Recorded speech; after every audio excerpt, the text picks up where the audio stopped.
Bienvenue dans cette vidéo dédiée à l'exploration du patrimoine architectural de la Côte d'Ivoire, un pays riche en monuments historiques et en œuvres architecturales remarquables.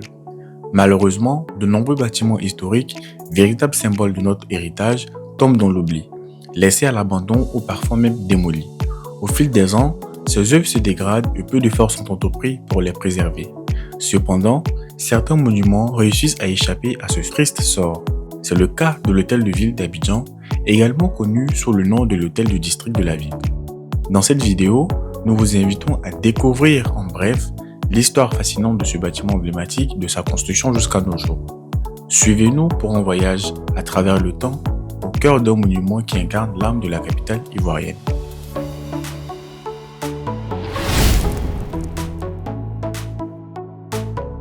Construit à Abidjan entre 1954 et 1956 par l'architecte Henri Chaumette, l'hôtel de ville s'ouvre sur la place et la perspective des jardins du parc central. Le bâtiment se traduit en 2 volumes correspondant aux fonctions principales du programme. Un bâtiment vertical de bureaux abritant tous les services non accessibles au public et un volume horizontal de 2 niveaux destiné aux réceptions. Mais avant de continuer et de rentrer dans les détails de ce bâtiment, intéressons-nous d'abord à son environnement et à son emplacement intéressant dans la ville. En effet, l'hôtel du district est situé en face de l'ancien marché du plateau. Le marché constitue la charnière entre les alignements de l'avenue de la Fosse et la composition des jardins de l'hôtel et du parc central.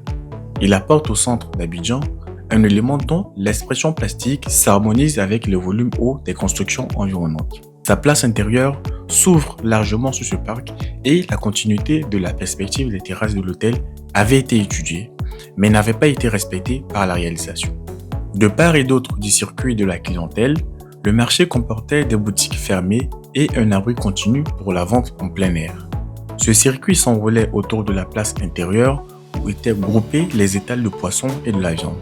L'architecte avait également prévu d'accéder à la toiture terrasse qui devait constituer une promenade publique. Cette disposition n'a malheureusement pas été maintenue. Par ailleurs, cette place a bien évidemment évolué au fil des années. Le marché a été fermé et cet espace a servi à d'autres fonctions telles qu'un espace événementiel et bien d'autres. Sur cette carte, on voit bien les différents changements qu'il y a eu au fil des années.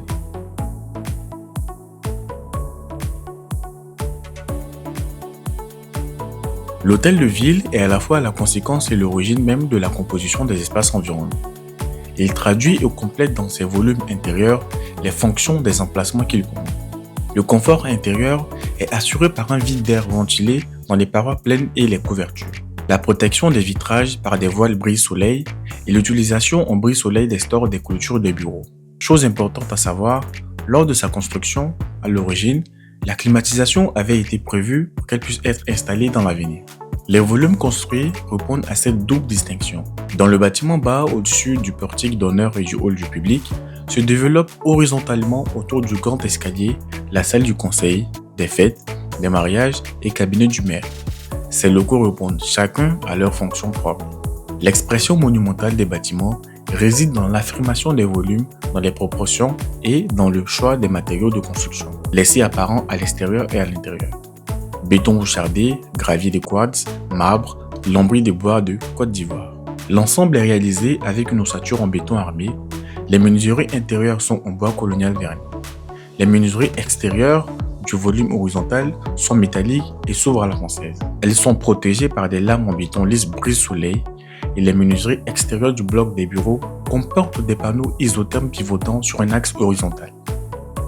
Les allèges des fenêtres sont constituées par des plaques de verre ondulées armées. Et enfin, pour terminer, l'architecture de ce bâtiment se distingue par l'utilisation de matériaux locaux et de symboles africains, comme on peut le constater sur cette image, avec des motifs qui ont été intégrés lors de la construction de ce bâtiment. Le vocabulaire architectural, marqué par la verticalité de la tour, contraste avec l'horizontalité de la galette. Pour l'anecdote, il est construit selon le fameux nombre d'or, selon des rapports des proportions géométriques utilisées dans les constructions de l'Antiquité. À bientôt pour une nouvelle vidéo.